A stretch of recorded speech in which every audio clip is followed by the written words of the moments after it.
John Heinrich पेस्टॉलॉजी यांचा कालखंड आहे इसवी सन 1746 ते 1827. रुसोने शिक्षण क्षेत्रामध्ये मानसशास्त्रीय दृष्टिकोनाचे प्रवर्तन केले व आपण पाहिले आहे की त्याने याबाबत प्रत्यक्ष प्रयोग केलेले नसल्यामुळे त्यांचे विचार अनुभवांती निर्माण झालेले नव्हते. मग स्वतःच्या चिंतनातून ते स्फुरलेले होते, परंतु रुसोच्याच विचारांपासून स्फूर्ती घेऊन व प्रत्यक्ष प्रयोग करून त्यांच्या अमूर्त विचारांना मूर्त व अधिक शास्त्रशुद्ध स्वरूप देण्याचे कार्य जर कोणी केले असेल तर ते होते पेस्टॉलॉजी. आणि रुसोंच्या विचारांमधून मुलांकडे पाहण्याचा मानसशास्त्रीय दृष्टिकोन जो व्यक्त होत होता तो अप्रत्यक्षपणे, त्याने स्वतः मानसशास्त्र या शब्दाचा कुठेही उपयोग केलेला नाहीये. पेस्टॉलॉजीची भूमिका ही वेगळी होती. मला शिक्षणाला मानसशास्त्रीय बैठक प्राप्त करून द्यायची आहे. आय वॉन्ट टू सायकोलॉगाइज एज्युकेशन ही मुळी त्यांची प्रतिज्ञाच होती. मग या दिशेने प्रत्यक्ष कार्य करून विविध प्रकारचे प्रयोग करून त्याने आपले शिक्षणासंबंधीचे विचार मांडलेले आहेत. नंतर त्याने विविध पद्धतींना जन्म दिलेला आहे व मानसशास्त्रीय तत्वांच्या आधारावरती शिक्षणशास्त्र उभारण्याचा त्यांनी प्रयत्न केलेला आहे. मग या दृष्टीने पेस्टॉलॉजींचे जे स्थान आहे ते शैक्षणिक प्रगतीच्या वाटचालीमध्ये अनन्यसाधारण आहेत. आता आपण त्यांच्या पूर्व आयुष्याबद्दल जाणून घेऊया की पेस्टॉलॉजींचा जन्म हा स्वित्झर्लंडमध्ये झुरिच शहरामध्ये झालेला होता. नंतर बालपणीच वडिलांच्या मृत्यूमुळे आईवरती त्यांच्या संगोपनाची जबाबदारी पडली होती.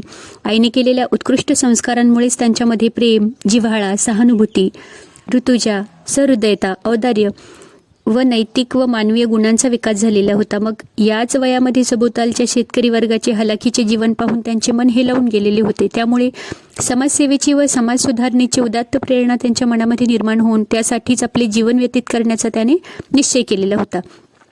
मग विद्यालयीन व महाविद्यालयीन शिक्षण संपल्यानंतर काही दिवस स्विस पॉप्युलर गॅझेट या वृत्तपत्राचे संपादन करून त्याद्वारा त्याने शैक्षणिक व राजकीय सुधारणेचा पुरस्कार केला. मग याच काळामध्ये रुसोचे सामाजिक करार व एमिल हे ग्रंथ त्यांच्या वाचनामध्ये आलेले होते व त्या विचारांचा त्यांच्या मनावरती गाढ परिणाम झाला होता. त्यामुळे वकील किंवा पाद्री होण्याच्या आपल्या या मूळ महत्वाकांक्षांचा त्यांनी नादच सोडून दिला.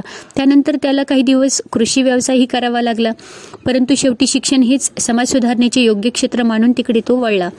आता शिक्षणविषयक प्रयोग व लेखन जे पेस्टॉलॉजीने केलेले आहेत ते बघूया आपण. विवाहानंतर त्याने आपल्या शैक्षणिक प्रयोगांना प्रारंभ केला. पहिला प्रयोग त्याने स्वतःच्याच मुलावर केला. त्याला एमिलच्या धर्तीवरती शिकवण्यास सुरुवात केली. या प्रयत्नामध्ये रुसोने प्रतिपादित केलेल्या अभावात्मक शिक्षणाची गुणदोषांचे व उणिवांचे दर्शन त्याला घडवले. त्यानुसार आवश्यक त्या सुधारणा करून शिक्षण कसे द्यावे याचा विचार तो करू लागला. याच वेळी त्याने अ जर्नल ऑफ ए फादर हा आपला पहिला बाल शिक्षण विषयक ग्रंथ प्रसिद्ध केला. त्यानंतर त्याने न्यूहॉप येथे दरिद्री कुटुंबातील उपेक्षित बालकांना व अनाथ बालकांना शिकविण्याचे कार्य अंगावरती घेतले आणि साधारणतः 20 बालकांना एकत्र करून त्याने आपल्या घरीच ठेवले.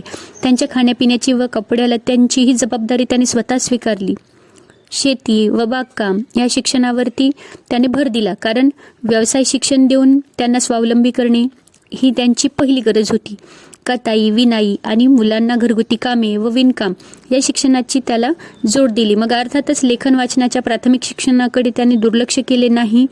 व्यावसायिक शिक्षणाला जोडून तेही शिक्षण देण्याची व्यवस्था केली, परंतु या अनेकविध जबाबदाऱ्यांच्या ओझ्याखाली त्याची आर्थिक स्थिती फारच ढासळली. ज्या मुलांच्या उद्धारासाठी तो धडपडत होता ती दलित वर्गातील होती आणि त्यांच्या अशिक्षित व अज्ञानी पालकांना त्याच्या या सेवा कार्याची किंमत कळली नाही. परंतु या दलित वर्गासंबंधी उदासीन असलेल्या वरिष्ठ वर्गानेही त्यांच्या प्रयत्नांची दखल घेतली नाही, कौतुकही केलेले नाही. मग आलेल्या अनुभवातून त्याच्या हातून एका उत्कृष्ट ग्रंथाची निर्मिती झाली. त्याचे नाव होते लिओनार्ड व जेरट्रूड. तर या नावांची एक सामान्य खेडूतबाई आपल्या नवरा लिओनार्ड याला व्यसनातून मुक्त करून कामधंद्याला कशी लावते, आपल्या मुलांना कसे शिकवते, एवढेच नव्हे तर संपूर्ण गावामध्ये कशी सुधारणा घडवून आणते याचे या पुस्तकामध्ये त्याने कादंबरीवजा वर्णन केलेले आहे. त्यानंतर स्टान्स या शहरी फ्रेंच सैन्याच्या आक्रमणाला बळी पडलेल्या अनाथ व बेघर झालेल्या मुलांना शिकविण्याचा प्रयत्न त्याने केलेला आहे. मग या प्रयोगामध्ये शैक्षणिक पद्धतीच्या उपयोगावरती भर देण्यापेक्षा सहानुभूती, प्रेम, सेवा, कष्ट या गुणांचा स्वतःच्या वर्तनातून प्रत्यक्ष आदर्श उभा करून त्या मुलांमध्ये परिवर्तन घडवून आणण्याचा व त्याचा नैतिक विकास करण्याचा त्याने मोठा प्रयत्न केलेला आहे व या प्रयत्नामध्ये त्याला बरेच यश प्राप्त झाले. या यशामुळे उत्साहित होऊन बर्गडॉफ व व्हेरडॉन या 2 गावी मात्र त्याने प्रत्यक्ष शाळा सुरू केली व अध्यापनासंबंधी प्रयोग करून आपल्या नव्या पद्धतींचा जन्म नव्या पद्धतीनं त्याने जन्म दिला व त्याच्या या प्रयोगामुळे एक थोर शिक्षण शास्त्रज्ञ म्हणून याची सर्वत्र कीर्ती पसरली. आपल्या या शिक्षणविषयक सिद्धांतांचे व पद्धतींचे सविस्तर स्पष्टीकरण करण्यासाठी how Gertrude teachers her children हा ग्रंथ लिहिला. How Gertrude teaches her children. त्याची जी प्रमुख शैक्षणिक तत्वे होती, त्याने कोणत्या शैक्षणिक तत्वांना जन्म दिला होता, कोणत्या पद्धती होत्या, त्या आहेत की शिक्षणविषयक सिद्धांत, याच्यामध्ये की समाज सुधारणेचे साधन. पेस्ट्रोलॉजी हा एक समाजसुधारक होता व शिक्षण हे समाज सुधारणेचे महत्त्वाचे साधन होते. त्याची अशी श्रद्धा होती. परंतु समाज सुधारणा कशी करावी यासंबंधी त्याचे विचार इतरांपेक्षा वेगळे होते. मग समाजातील लोकांची दुःखे दूर करण्याचे असतील तर समाज व्यवस्था बदलली पाहिजे, नवा धर्म अस्तित्वात आला पाहिजे, नवे सरकार सत्तारूढ झाले पाहिजे, असे निरनिराळे विचार निरनिराळ्या लोकांकडून मांडले जात होते. परंतु पेस्ट्रोलॉजीच्या मते सामाजिक सुधारणेची सुरुवात ही व्यक्तीपासून झाली पाहिजे, म्हणजे स्वतःपासूनच झाली पाहिजे. अगोदर प्रथम व्यक्ती सुधारली पाहिजे, व्यक्तीचा विकास झाला पाहिजे. शिक्षण हेच व्यक्ती विकासाचे खरे साधन होय. व्यक्तीचा हा विकास एकांगी नको तर तो सर्वांगीण व समतोल विकास व्हायला हवा. सर्व शक्तींचा स्वाभाविक, पद्धतशीर, विकासशील व सुसंवादी विकास म्हणजे शिक्षण. नंतर सुप्त शक्तींचा आविष्कार केला त्यांनी. मग शिक्षण म्हणजे बाहेरून काही लादणे नव्हे, हे रुसोई म्हणत होते की पेस्ट्रोलॉजीने हेच उत्तम रीतीने स्पष्ट करून दाखवले आहे की शिक्षण प्रक्रियेची तुलना त्याने बीजाचे वृक्षात रूपांतर होणाऱ्या प्रक्रियेबरोबर केलेली आहे. वृक्षाचा संपूर्ण आकार, रचना व गुणधर्म बीजामध्ये प्रारंभीपासूनच सामावलेले असतात. मग त्या बीजाभूत जे सुप्त शक्तींचा आविष्कार म्हणजेच वृक्ष विकास असतो. मग बालकाच्याही भावी विकासाची सर्व बीजे मुलामध्ये जन्मतःच विद्यमान असतात. त्यांना फक्त प्रकट करणे म्हणजे त्यांच्या व्यक्तित्वाचा विकास करणे. कोणताही शिक्षक मुलांमध्ये नव्या शक्तींचे बीजारोपण करत नाही, मग त्या निर्माण करीत नाही. असलेल्या संस्कारित आहे ते करून फक्त बाहेर काढतो. म्हणजे संपूर्ण ज्या शक्ती असतात त्या मानवामध्ये मुळातच स्थित असतात. फक्त या शक्तींचा स्वाभाविक व स्वयंस्फूर्त विकासामध्ये कोणतीही अडचण येणार नाही, बिघाड होणार नाही याची तो काळजी घेतो. मग एखाद्या माळ्याप्रमाणे शिक्षकाचे कार्य असते. फुलझाडांना तो फक्त खतपाणी घालतो, उन्हा पावसापासून व अन्य बाह्य आघातांपासून त्याचा बचाव करतो. परंतु झाडांचा फळाफुलामध्ये होणारा विकास हा झाडाच्या ठिकाणी असलेल्या आंतरिक शक्तीमुळेच होतो, बाह्य उपचारांमुळे नव्हे. तर शिक्षणाचेही स्वरूप असेच असते.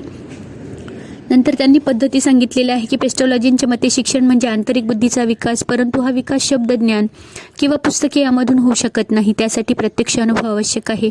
अनुभव घेण्याची साधने, इंद्रिये व प्रक्रिया निरीक्षण, या निरीक्षणाला ऑब्झर्वेशन म्हणतात. मग पेस्ट्रोलॉजीने फार महत्त्व दिलेले आहे की पर्यावरणातील प्रत्येक वस्तूचे निरीक्षण मुलाला करायला लावले पाहिजे.